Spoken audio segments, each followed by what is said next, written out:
Hare Krishna! Welcome back to our channel, Pray and Preach. Today is a very special day. It is the disappearance day of Srila Shyamananda Pandit. And because of this, we are going to be speaking about his life and glories and teachings. He's amazing.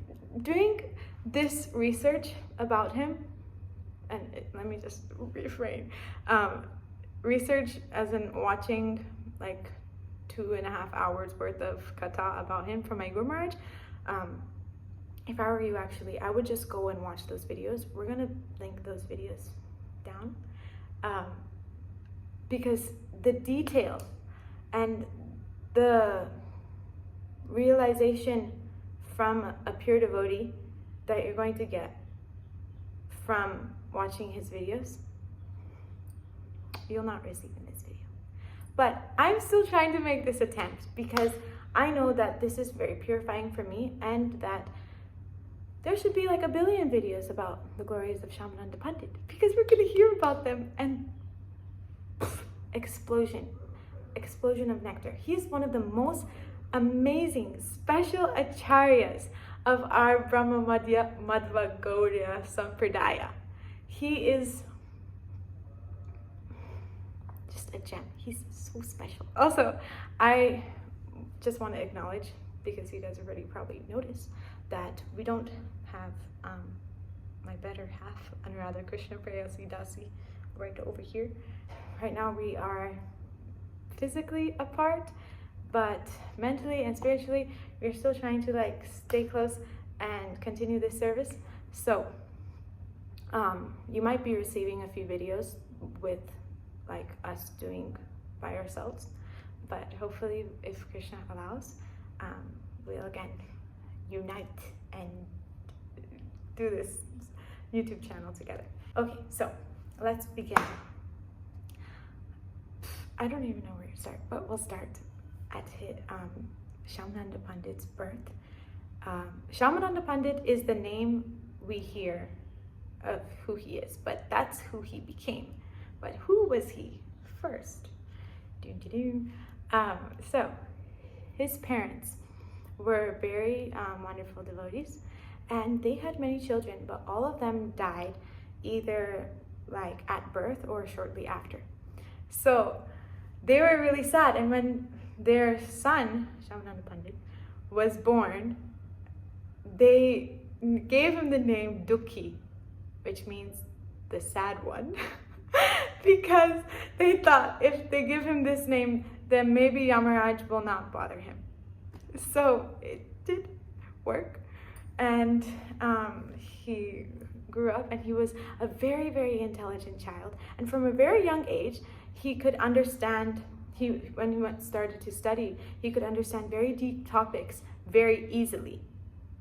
And they also noticed, which we notice in the lives of all of our acharyas, that from a young age he had a very strong an attraction towards hearing the glories of Nitai Gaur. And so he came just after Mahaprabhu had passed away. Ended his material world Leela. And so this is the second generation we're talking about.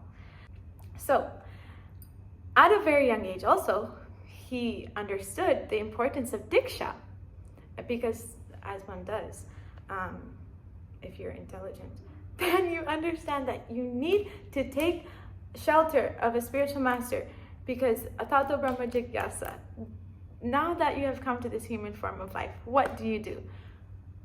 Inquire about the Supreme, who you are, and how do you do that? Connect to a spiritual master. So he connects, so he hears about this Hridaya Chaitanya Goswami, and he tells his parents, oh, can I please go?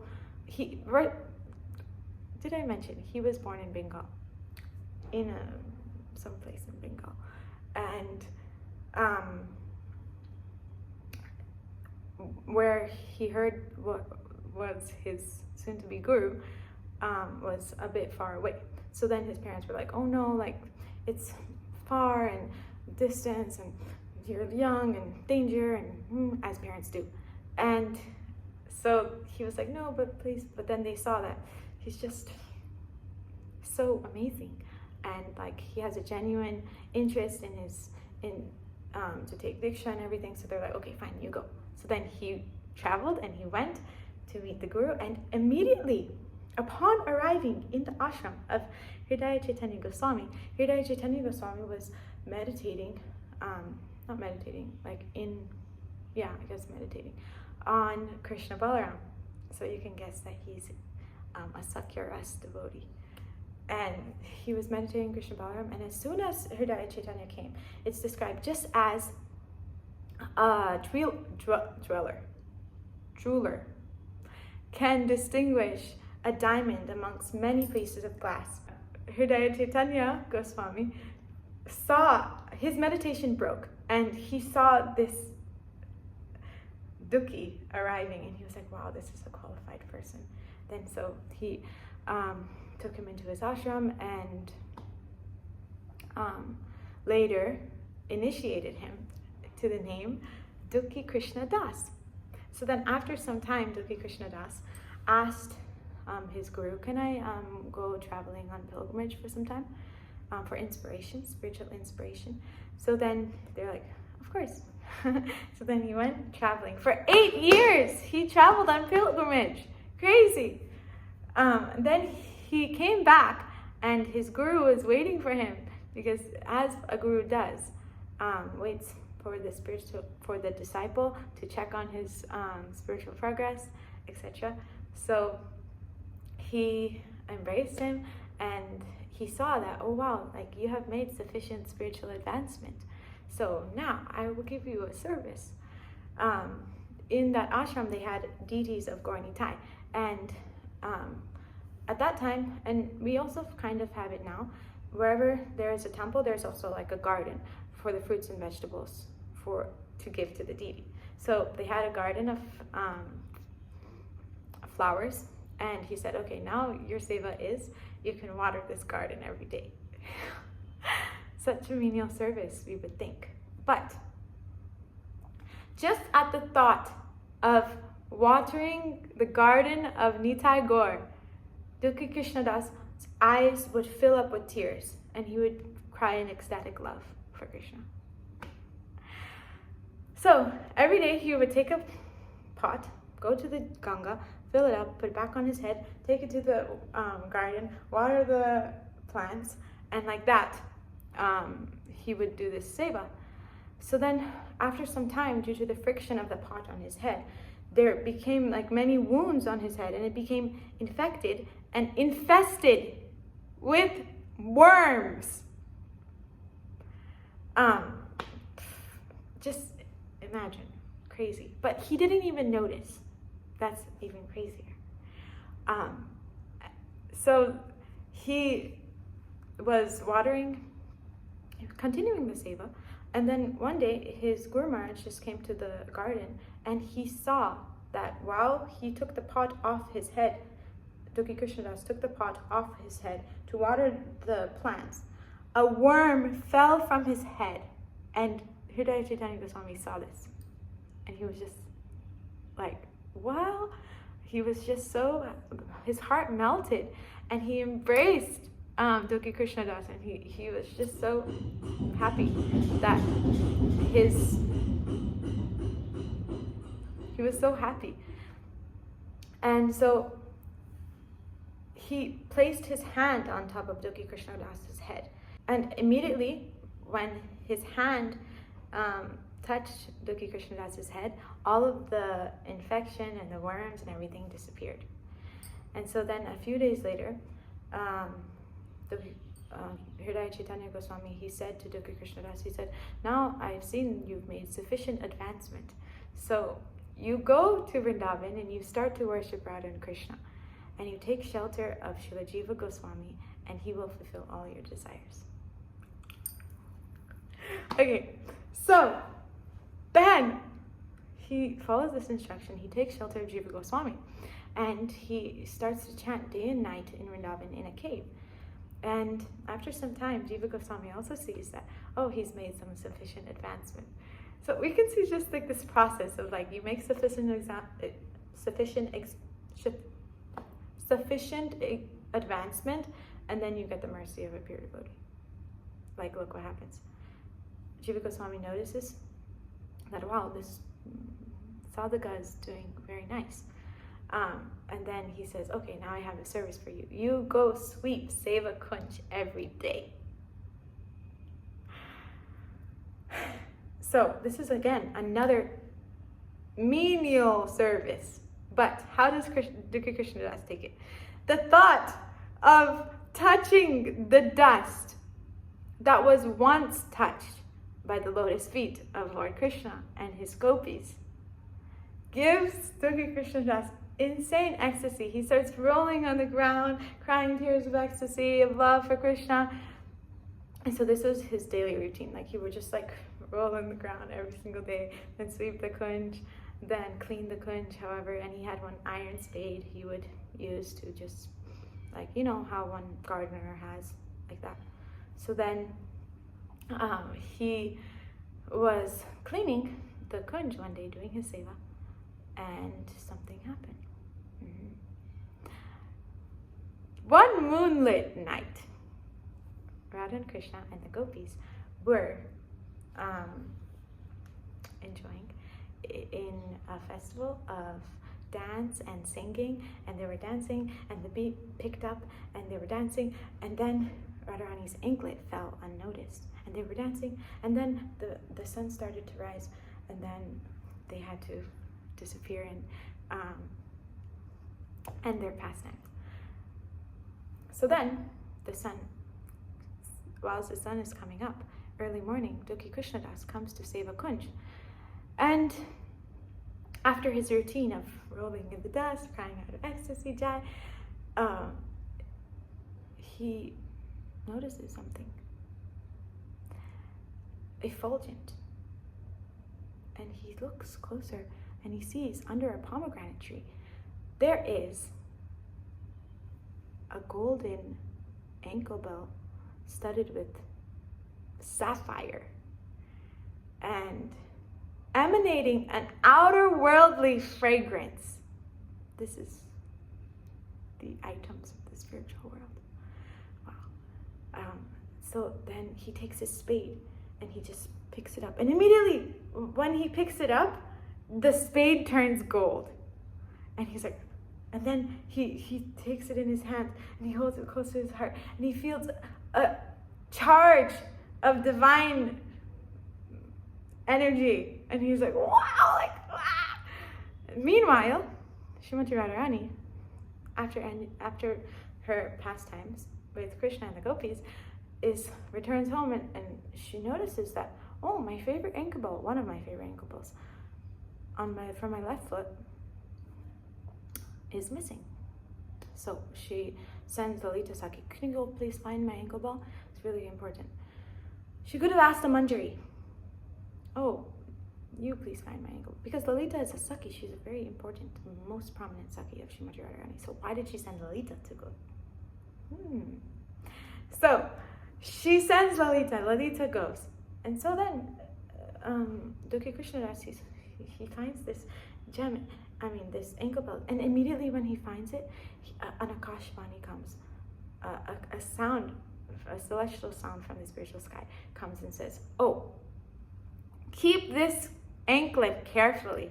So then he's like, okay. So then he ties it in his cloth. Then a villager comes, and a young village girl comes, and she says, oh, Hare Krishna Baba, my name is Radha Dasi. I'm from Yavat, and yesterday evening, my sister came here to pluck flowers, but then she heard the roar of a tiger, so she ran away, and she didn't notice that the ankle bell from her left ankle foot fell off. So have you seen it? So Shyamananda Pandit, Dukhi Krishnadas, he was like, yes, I found what you're looking for, but he was feeling that, okay, I think she's like hiding her identity. So then he said, but how is it that like you're a simple village girl? How can you and your sister afford like such a costly item? So then Radhadasi, Lalita, like gets like all stern, and she's like, I said we were villagers, but I didn't say we were poor. Like, give me back that anklet. And then he said, okay, no, you take me to your sister, and if I see that she's actually like as rich as you say, and like worthy of having this anklet, then I'll give it, no problem. So then Lolita was just like getting frustrated that, okay, Radharani is waiting for her anklet, and he's not giving it back, so okay, I'll just take you to her. So then she takes Duki Krishnadas to a kund, Lalita Kund. Lalita Kund is like in Radha Kund, but this Kund was near Seva Kunj. And so she says, okay, you bathe now. You have to bathe. And he said, oh, who is your sister? She's just a simple village girl. Like, why do I need to bathe before seeing her?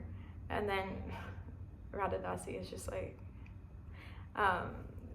okay, she's finished. She's like so annoyed. She's like, okay, why are you taking so much time? Like, Radharani needs her anklet now. And then so she just reveals her form as Lalita Devi. And upon seeing the form of Lalita Devi, the unrivaled beauty of Srimati Radharani's topmost gopi,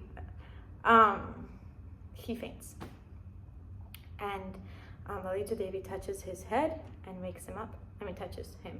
And by her divine touch, he awakens from his faint. And he's like, he's like, like, what do you... Anyways, then he just happily, okay, now he takes bath. And then he takes bath fully clothed, and then he comes out, and you can guess what happens. He is in the form of a 12-year-old young Manjari, fully dressed and ornamented, and Lalita Devi takes her into the eternal, unmanifested pastimes of Shri Vrindavan. Wow. Okay. Then Lalita Devi takes her and escorts her to a grove where Srimati Radharani is seated on a throne, accompanied by her gopis. And right next to her is Vishaka Devi. And upon seeing Duki Krishnadas as a gopi, she says, oh, Kanaka Manjari, welcome home. And Duki Krishnadas is like, ah! Upon seeing Radharani, he just faints at her lotus feet. And then after he gets up, then Lalita Devi says, oh, now do you believe that this is my sister and she's the rightful owner of the anklet? And Duki Krishnadas, Kanaka Manjari, is like speechless, and he just takes out the anklet and hands it to Srimati Radharani. And Srimati Radharani takes the anklet and she says, I'm very pleased with your service at Seva Kunj. And she places the anklet on his forehead, and it creates a mark of Srimati Radharani's lotus feet. Then she takes some like sandalwood paste and honey and saffron and camphor, and she rubs it on a moonstone, and she takes with the anklet some of it and places it as a dot in between the footprint that's already there, the tilak. And Lalita Devi says, oh, this is Sham Mohan tilak. And then Krishna is like, ah! And then now Srimati Radharani speaks, and she says, now go spread your good fortune with the rest of the world. And then she says, and then Duki Krishna starts Kanaka Manjari starts crying uncontrollably. He's like, dear Sri Radha, please do not like remove me from your service to your lotus feet. Like, please do not. And then Sri Radha becomes so soft and compassionate towards him, and she says, and at that moment, from her heart manifests a deity of Shyamsundar. Oh, wait a second! I also missed a big point. Before that, when she says that, oh, Duki Krishna, I'm pleased with your service, she said, from now on you should be known as Shamananda. And immediately at that moment, the name Shamananda appears on the chest of Kanaka Manjari. And then, okay, now she manifests the deity from her heart of Shyamsundara and gives it to Lalita. Lalita gives it to Kanaka Manjari, and Kanaka Manjari is holding it on her head. And Srimati Radharani says, worship this deity and you will never feel separation from me. Done. Jai. Shyamananda Pandit ki jai. So then he pays obeisances, and when he gets up from paying obeisances, everything disappears, and he's back in Seva Kunj, where he found the ankle ball. Goosebumps. Then he sees in a puddle his reflection, and he sees that his aura is like now a golden aura, and he has this tilak on his head, and he has this word Shamananda on his chest. It's still there, and he has this deity on his head, and his spade became gold, and he's like, oh my God, he's just overwhelmed with ecstatic love for Krishna. And he runs to Jiva Goswami, and he says, and he explains in detail like what happened. And then Jiva Goswami, he's normally sober, he goes into ecstasy and starts dancing and crying tears of love for Krishna. And actually immediately when Jiva Goswami saw Shyamananda Pandit, he said, like, what happened to you? Like, you must have received the mercy of Krishna or the daughter of Vishabhanu. Like, such a sweet interaction. And then he gets to know. And then he says, okay, now you shall call this tilak Shamanandi tilak, and your name from now on is Shamananda. And then later on, Jiva Goswami gives him this title of Pandit when he tells him to preach. So Jiva Goswami gets to know. And then the news of Shyamananda Pandit spreads like wildfire. And all the pilgrims who come to Vrindavan get to know. And some of those pilgrims go back to Bengal, and they tell Hridaya Chaitanya, they misinform him actually. And they say, oh, you know your disciple, Duki Krishnadas, he rejected the name you gave him. He rejected the tilak and you gave him, and he just rejected you as a guru. And so then Hridaya Chaitanya Goswami becomes very hurt, and so he leaves for Vrindavan, and he comes with a big entourage of many exalted Vaishnavas, and he reaches Vrindavan, and just upon reaching, he has an assembly to question Shyamananda Pandit's behavior and what should be done. So then Shyamananda Pandit is there, and Hridaya Chaitanya Goswami asks him, why have you accepted this new tilak and new name? And Shyamananda Pandit says, it's by your mercy. And Hridaya Chaitanya Goswami gets very angry, and he's like, no, it's not. Like, I'm not the one who gave you this name. He's like, okay, if I wipe the tilak off and wipe this name off, and if it comes back, then I'll know that it's the mercy of Srimati Radharani. So then Shyamananda Pandit says, okay, so then he wipes it off, and then Shyamananda Pandit says, okay, just wait 48 minutes, okay? So then he starts chanting, oh my God, did I not mention that when Lalita Sakhi, this is the problem with like a brain as small as mine, is that you just forget things. Okay, so when Lalita Sakhi revealed her form to Duki Krishnadas, she and he fainted, and then she revived him. Then she gave him a Radharani mantra, and so that he can get qualified to meet Srimati Radharani. So back now to the future, when he asks, okay, give me 48 minutes.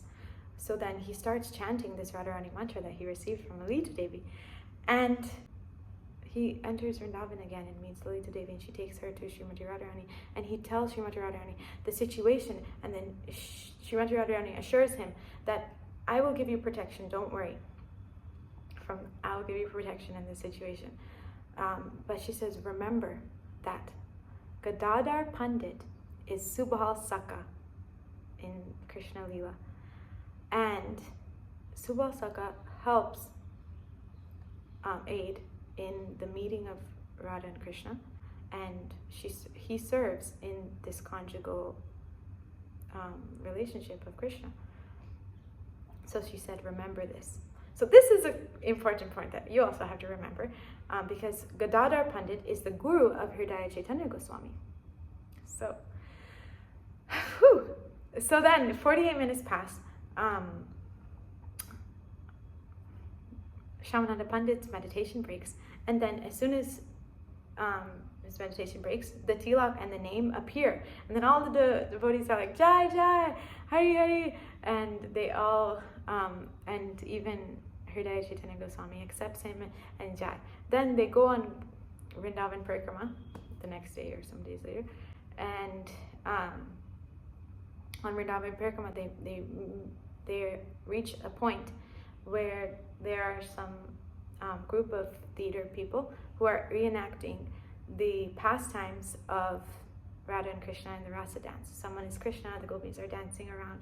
So on seeing this scene, Shyamananda Pandit goes into ecstasy, and he starts crying in tears of ecstasy, and then he even covers his head and starts dancing as a manjari in the pastime of Radha and Krishna's Rasa dance. And upon seeing this, his guru, Hridaya Chaitanya Goswami, becomes a bit disturbed, and he immediately leaves the place. So then the next morning, Shyamananda Pandit comes and pays obeisances to his guru, and as one does in the morning. And his guru says, like, I reject you now. Like, you have rejected the rasa, the Sakya rasa, that I have initiated you into. And so, like, now you be done with me. Then Shyamananda Pandit was like, no, how is this possible? Then he remembered what Srimati Radharani told him. And he said, your guru, Gadadhar Pandit, is a servant of Srimati Radharani. I mean, servant of Radha and Krishna and their conjugal pastimes. How can you, like reject me? Then upon hearing this, Hridaya Chaitanya Goswami becomes very angry. He's like, don't speak this nonsense. I never heard of any of this. No one ever told me this. My guru didn't tell me this. So he takes a stick and he beats him 3 times. And his disciples are saying, stop, Guru Maharaj, stop. Then Shyamananda Pandit is saying, no, don't. I'm very happy that my Guru Maharaj is beating me. Do not correct my Guru Maharaj. This beating is feeling like a cooling sandalwood paste on my mind and body, because today my Guru Maharaj has accepted me as his own, and therefore he is beating me like this. So then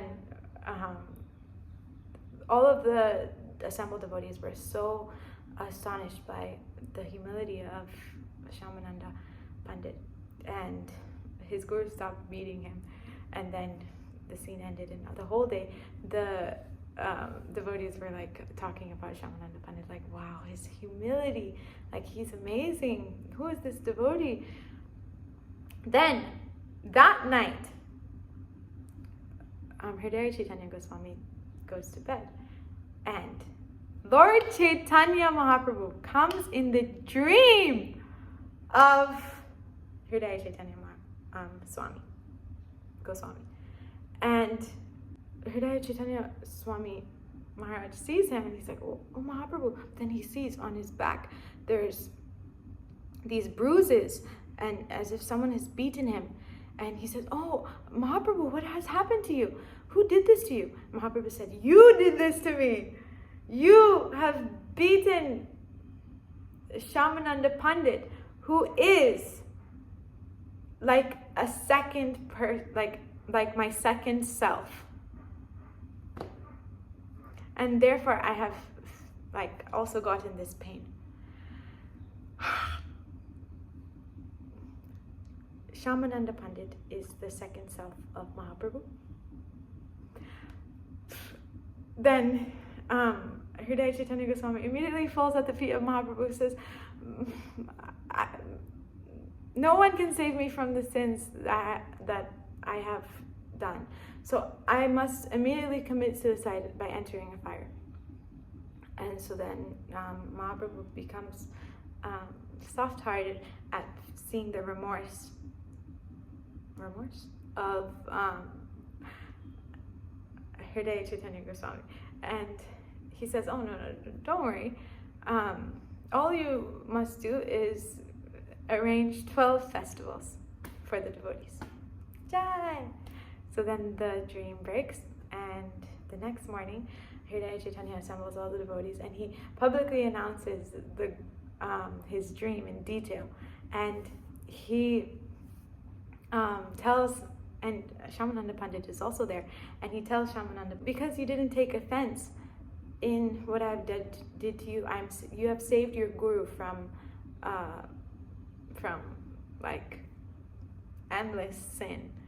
And he said, because of this, today you are not my servant no longer. You are no longer my servant, but you are my life. And so Shyamananda Pandit, like his guru is saying this to him, and so he falls at the feet of his guru and holds them tight to his chest, to his heart, and cries. And then everyone is like, Hari, Hari, Hari, Hari, Hari, wow.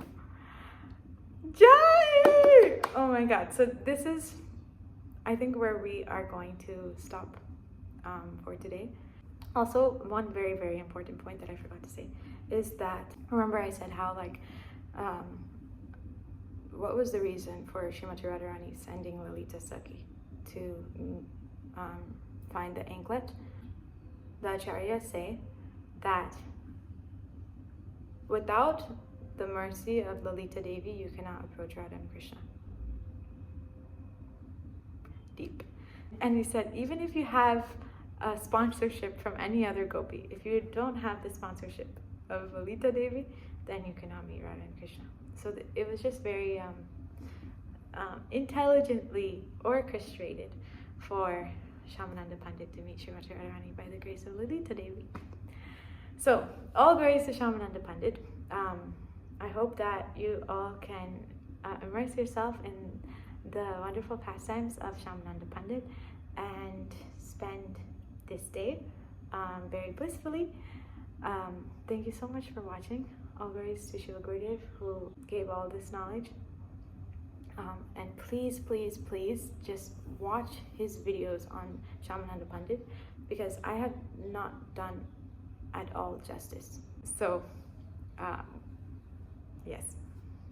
Srila Gurudev ki jai, Srila Prabhupada ki jai, Vrindavan Dham ki jai, Radha Shyam Sundar ki jai, Krishna Balayam ki jai, Gaura Nitai ki jai, Shyamananda Pandit ki jai, Mahaprabhu ki jai, Gaur Premanande, Hari Hari Bol.